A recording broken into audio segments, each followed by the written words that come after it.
This was a difficult week in the stock market, capped off by Friday, which saw the S&P 500 fall by 2.71% and the Nasdaq fall by 3.56% in one day, in one of the worst days in the markets in several weeks now. So investors are questioning what's going on here with the market. Is this a buying opportunity? What should we do? Well, I know I'm buying. In fact, this week I added two stocks to my portfolio, Amazon and Lululemon. And in this video, I'm going to discuss the reasoning behind those purchases and why I made those purchases this week instead of at any other point this year.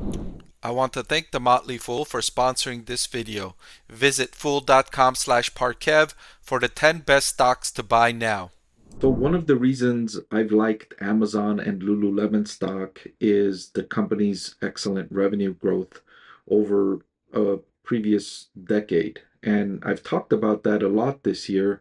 In fact, I highlighted Amazon as one of the best stocks to buy all year long in 2025, and I finally got an opportunity to add Amazon shares to my portfolio.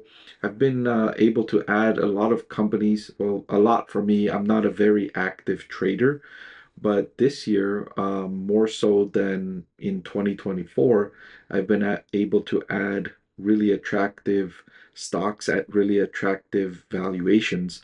Earlier this year, I added Nvidia stock at around 90 something dollars per share.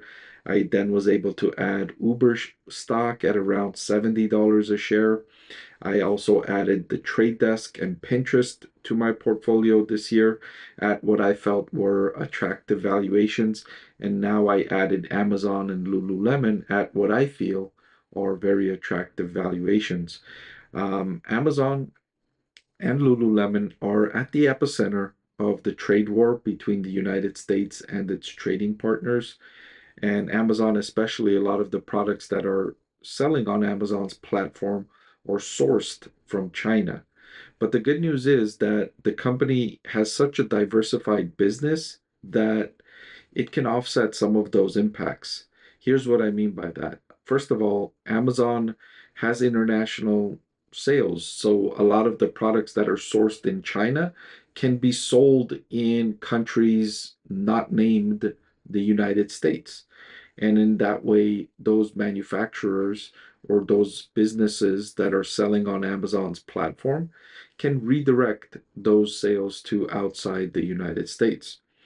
Furthermore, Amazon has a diverse group of sellers on the platform, and each one of those sellers will adopt a unique strategy for dealing with these tariffs. They'll find ways and strategies to mitigate some of the impacts from tariffs. Some will raise prices, others will not raise prices. Some will stop producing certain products, others will source more from the United States. They'll all take different strategies for dealing with these tariffs. Finally, the e commerce side of Amazon's business, or specifically the part of Amazon's business where the sellers are importing products from China to sell to US consumers, it's not a very meaningful part, or I shouldn't say very meaningful, but it's not the most important part of Amazon's business. That's the cloud services segment, which is thriving as a result of the rising effectiveness of artificial intelligence, and the impacts of tariffs are likely to be relatively minimal for that part of Amazon's business. So overall, the increase in trade barriers is definitely a negative for Amazon's business, but I felt that at the current market prices, those negatives are now fully reflected in Amazon's share price. And moving forward, I'm getting a business that's valued more so for the cloud services segment, the advertising segment, etc., the businesses that I'm more interested in with Amazon, and less weighted towards the e-commerce business, which is the less attractive part of Amazon's business. It's still a very strong business. By the way, the impacts of tariffs brings gives Amazon a larger competitive advantage because the company has spent hundreds of billions of dollars building out its logistics and fulfillment network, as well as the data centers optimized for AI. All of those assets are going to now be more costly to replicate, if not uh, very difficult to replicate as a result of the increase in trade barriers. So, a lot of offsetting factors on the negative of the increase in trade barriers. Lululemon, similarly, has an international business which is growing much faster than its US business. And I've liked the company's ability to compete against Nike, generating better revenue growth than Nike, better profit margins than Nike, and especially better growth from international segments. I also like the fact that Lululemon's customers are higher income customers. Its products are selling at premium prices. And the consumer that I'm most worried about as a result of the increase in trade barriers and the increase in cost of goods sold, the increase in tariff, the consumer I'm most worried about decreasing spending a lot is the lower income consumer.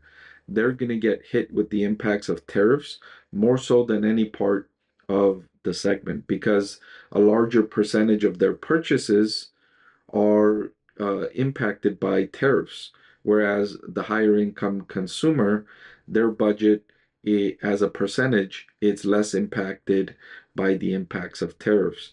So I see a bigger headwind to companies that are serving lower income customers, and I've seen a lot of that already from reports from Walmart, McDonald's, Domino's, etc., that are and Costco and others that are talking about the lower income consumer trading down a lot, trading down from, let's say, Tide detergent to a store brand detergent or whatever branded cereal down to a non-branded store version or standard version of whatever cereal, right? So lower income consumers are really struggling and trying to find ways to trade down and save money because they're not able to buy the things they're accustomed to buying now because the price of everything has gone up so much and their income has not kept pace with the increase in cost.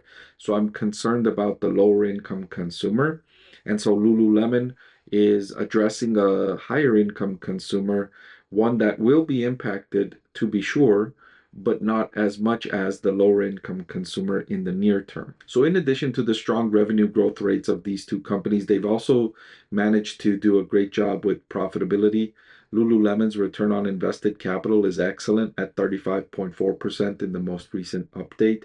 Amazon, meanwhile, it at 13.7% is not as strong as Lululemon, but has demonstrated great improvement from 6% in 2016 up to 13.7% in the most recent trailing 12-month period.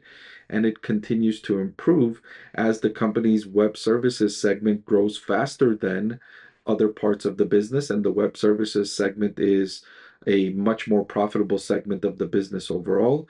And then advertising is growing by almost 20% every quarter for Amazon. And that's a very lucrative segment for the company as well. So the company has done a great job lowering its cost to serve customers and then boosting growth rates of its more profitable, more lucrative segments. And I've been impressed with the management team, how they've dealt with the previous 5 years and the unprecedented circumstances. So valuation is also very attractive for me. Amazon is trading at a forward price to earnings of 31, which ironically is cheaper than Walmart, cheaper than Costco, which don't have the kind of growth rates that Amazon has and the kind of lucrative segments that Amazon has compared to the other two retailers. Lululemon, meanwhile, is trading at a forward price to earnings of 13.8.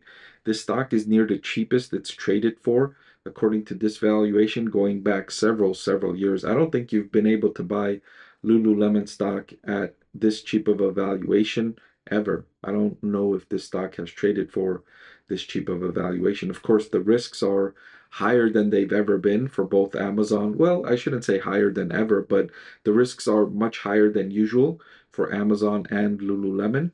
But I'm okay with taking these risks. I'm seeking out these risks. And as I teach at university to my students, As financial professionals, we shouldn't be afraid of risk, but what we should be doing is being completely aware of the risks that we're taking and making sure we're getting compensation for taking those risks, right? And that's how I feel. I'm not afraid of taking risk, but I do want to make sure I'm getting compensation for taking that risk.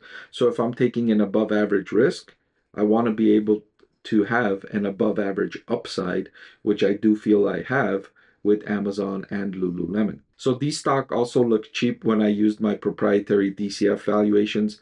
Amazon intrinsic value at 295, current market price 216. Even after applying a margin of safety, Amazon stock looks undervalued. And Lululemon stock, similarly, I calculated an intrinsic value of 255, current market price 167. So regardless of the valuation metric I use, these stocks look undervalued.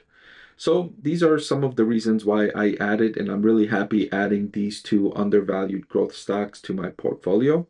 And if prices remain at these levels or lower, I would be interested in adding more of these two businesses to my portfolio. Hey everyone, I'm excited to announce that my book is finally available for sale.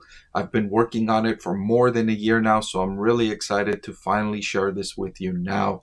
It goes through my framework for evaluating stocks. Some of you often ask why I like this stock or why I like the other stock, and this framework provides you the things that I look at when I'm evaluating stocks. I've added the link in the description below.